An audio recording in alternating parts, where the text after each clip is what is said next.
Howdy howdy, ladies and gentlemen. Welcome back to another update video for the Swords Datapack. This is version 1.6, and in today's update, we add 5 new swords to the pack. Those swords are the Wet Sponge Sword, the Soil Sword, the Nautilus Sword, the All or Nothing Sword, and the Poison Sword.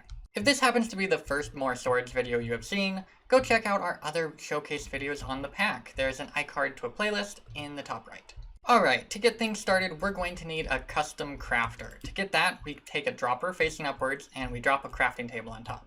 We get our custom crafter. However, I have made a pretty major change to the pack, and that is, we no longer craft the swords in the custom crafter. Instead, we are going to need to make a sword crafter, and we will craft that in the custom crafter.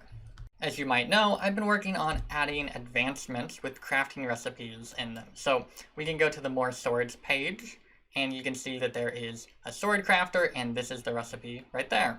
So if we follow the recipe, we take a crafting table, put it in the middle, 2 iron, oak planks in the corner, wooden sword on the left, stone sword on the right. We get a sword crafter. This is actually a block, so we can just place it down into the world, and now we have our sword crafter. So the 5 swords from this update will need to be crafted in the sword crafter, as well as all previous recipes. Now, I have made in-game recipes for a lot of my other packs.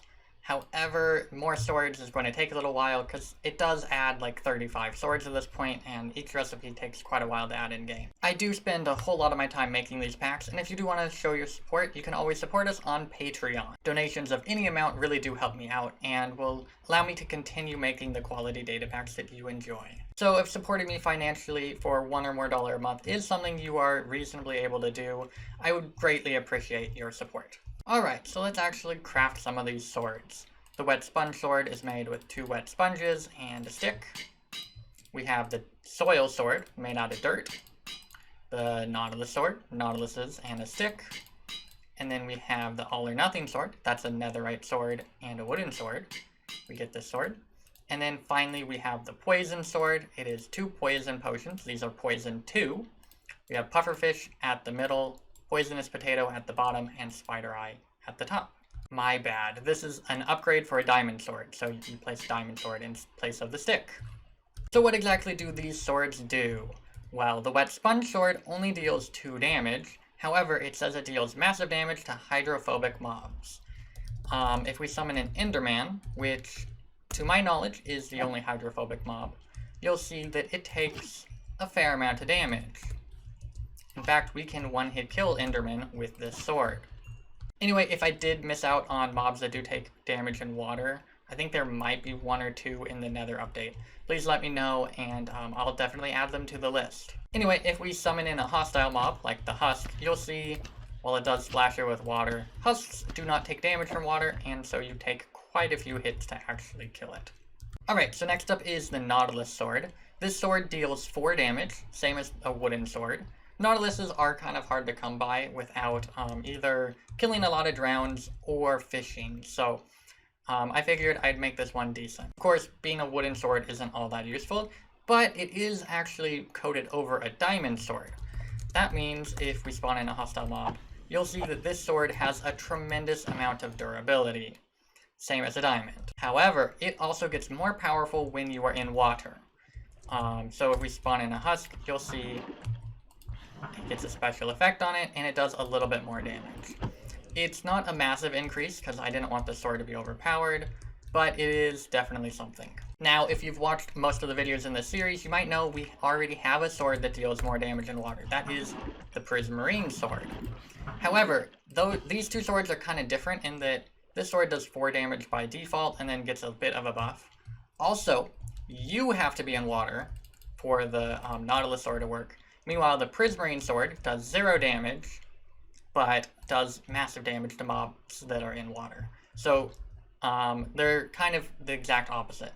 Where in one, the target needs to be in water, and then the other, the user, needs to be in water. So, yeah, anyway, moving on, let's look at the Soil Sword. The Soil Sword is a dirt cheap sword that's not all that useful. It deals 2 damage, so same as a Wet Sponge Sword, but it applies blindness to your opponent. However, for those of you that know Minecraft, you know that blindness applied to a mob does literally nothing. and so this sword is only useful in PvP. I'm currently playing by myself, but suppose I got hit by the sword, you would be blinded, and while blinded you are not able to sprint, so it's hard to get away, and you can only see, I don't know, like 4 or 5 blocks at the very furthest. So this sword is decent in PvP because you're like throwing dirt in their face is the idea behind it. But PvE wise, it's kind of worthless because, well, mobs just don't get blinded. And when I say they don't get blinded, what I really mean is that they don't actually have any changes to their AI when blinded. Alright, so 2 more swords. We have the Poison Sword. This sword deals poison to mobs. Now, not all mobs can be affected by poison, so the husk here does not take any damage from poison. But if I summon in a creeper, you'll see it will take some extra poison damage. It will take an extra 5 damage from the poison. This is actually the same amount of damage as a Wither Sword would do, but kind of a slight bit cheaper. However, the Wither Sword is definitely better than this one because, for one, Wither can hurt mobs that are immune to poison, and for 2, Wither can kill you while poison cannot. So, like, if I summon in a cow, I can type, you'll see the cow is going to take a little bit more damage, but it will then survive, and I can punch it to death because of that half a heart. So the Poison Sword is definitely decent, but I wanted to make sure that it didn't overshadow the Wither Sword, and so that one needed to still be slightly better. Alright, and then finally we have the All or Nothing Sword, and this one's quite interesting. And let me know in the comments below if I need to nerf this one. It might be way too overpowered in PvP. Okay, so what this does is it instantly kills any mobs that you hit with it. But the mob has to currently be below 15 health in order for it to be one-hit killed. For example, if I have a cow, it will flash red because you're using the red blade. You'll hear a positive chime, a ding, and the mob will instantly die. That's because cows only have 10 health, and so that's less than 15, and so it instantly dies. But if I summon in a hostile mob, it has, I believe, 20 health. And so if I hit this, you'll see it goes done, which indicates that I am not able to one-hit kill it. So the thing is, the sword itself deals 0 damage. That means I have to hit this guy 5 times because it's doing the same damage as a punch would. So I have to hit him 5 times in order for it to get down to the right amount of health for me to one-hit kill it. So there you go. What that does mean is that this sword is very powerful when used in combination with another sword. So I can hit with this one and then one-hit kill. I am concerned that this would very much so be overpowered in PvP because you would only have to get them down 2.5 hearts to then be able to one-hit kill them, and this would ignore their armor. So I would always appreciate your feedback. What are some ways to fix this for PvP? Currently, my options are to make it not work on players, make it deal maybe a set amount of true damage to players, or to just leave it how it is and let it kill players really easily. But anyway, those are the 5 swords added by this update. However, that is not actually all that I did. I also fixed a lot of bugs, and I also added in this new sword crafter, like mentioned at the beginning of the video.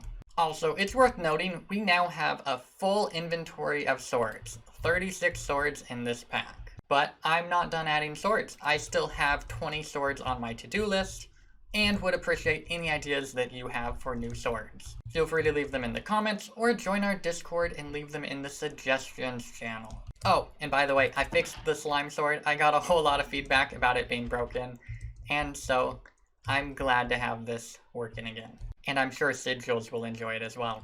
But anyway, that is going to do it for today's video, so if you enjoyed it, make sure to leave a like on the video, and I'll see you guys all in the very next one. So make sure you subscribe so you do not miss out on future content for this pack, as well as other high-quality data packs. Thanks for watching.